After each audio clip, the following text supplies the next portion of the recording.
Assalomu alaykum, xormanglar mani kuzatuvchilarim. Mana uzoq tanaffusdan keyin vlog joylashni boshladim. Arada ancha vlog joylamay qo'ydim. Buni katta sababi bor. Alloh menga sinov berdi. Shukrki, alhamdulillah, bu sinovlardan o'tib oldim inshaalloh. Bu haqda yana bafurja gaplashamiz. Qanday sinov kelganini sizlarga aytib beraman. Bu haqda yana bitta vlog qilish niyatim bor. Sizlar ham e'tibor beryapsizlarmi? Mana hozir kim xonadoniga kirsak, hammomga, hojatxonaga kirish duolarini yopishtirib qo'yishadi. Ya'ni stiker deyiladimi, shunaqa yopishtirib qo'yishadi. U faqat moda uchun yoki chiroy uchun bo'lib qoldi. Ya'ni hech kimi o'qib kirayotganini yoki o'qib chiqayotganini kuzatmadim. Uni aytib kirish sunnat. Chunki hammom ham, hojatxona ham insi jinslarni shaytonning makoni hisoblanadi. Ayniqsa hozir yosh o'spirin yigitlar telefonga o'rganishgan, ashulalar qo'yib olishadi yoki baland qilib o'zlari ashula aytib, bemalol gaplashib, yuvinishadi. Hattoki tahorat olayotganda ham, birov savol berganda ham, zarur savol bo'lsa ham javob berilmaydi, chunki mumkin emas.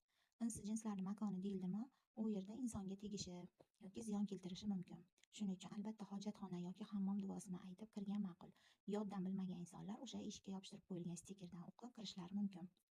Yaqinda o'g'limi bir tanish o'rtog'i hammomda omonatini topshirdi, ya'ni cho'milayotib omonatlarni topshirishdi. U yerda nima bo'lgan faqat yagona Allohga ma'lum. Va o'zimni qizimni dugonasi ham yaqinda hojatxonada omonatini topshirdi. Endi bu bilan men nima demoqchiman? Imkon qadar u yerga duo aytib kirishdan oldin hammom yoki hojatxona duolarini aytib kirgan ma'qul. Chunki insi jinslar qochadi. Ko'p odamlardan eshitaman, hammomda yiqildim yoki hojatxonada yiqildim, hammomni vannadan tushib kafelga sirpandim deyishadi. Bu albatta o'z-o'zidan bo'lmaydi. Shuning uchun albatta duolarni aytib, bismillah bilan kirgan ma'qul. Inson o'zini ehtiyot qilishi, sog'lig'ini asrashi bu juda muhim narsa.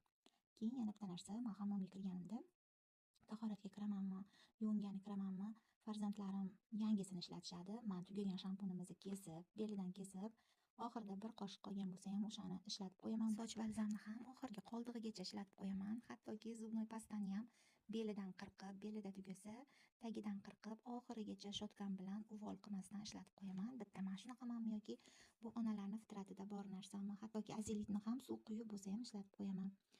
Keyin farzandlarimizni ham baribir shu narsaga o'rgatishimiz kerak. Bir xillar ekonomichniksiz, usiz, busiz deyishadi. Men ko'proq uvoldan qo'rqsam kerak deb o'ylayman. Ko'p ayollar bilan, dugonalarim bilan, qo'ni-qo'shnilar bilan gaplashganda mana bu sredstvo yangi chiqibdi, mana u yaxshi ekan, bu zo'r eritarkan deyishadi. Shu qiz bolalik davrimdan beri menga raksha yoqadi, chunki uni xlori bor, ham hamyonbop. Idish-tovoqqa ham, vannaga ham, unitazga ham, rakvinalarga ham juda yaxshi narsa. Men ko'proq shu rakshadan foydalanaman. Hech qachon kачествоsi o'zgarmagan. Bu reklama emas, просто o'zimga yoqqani uchun sizlarga ham aytib o'tyapman. Raksha xlori bor uchun kasallik yuqtirishni oldini oladi.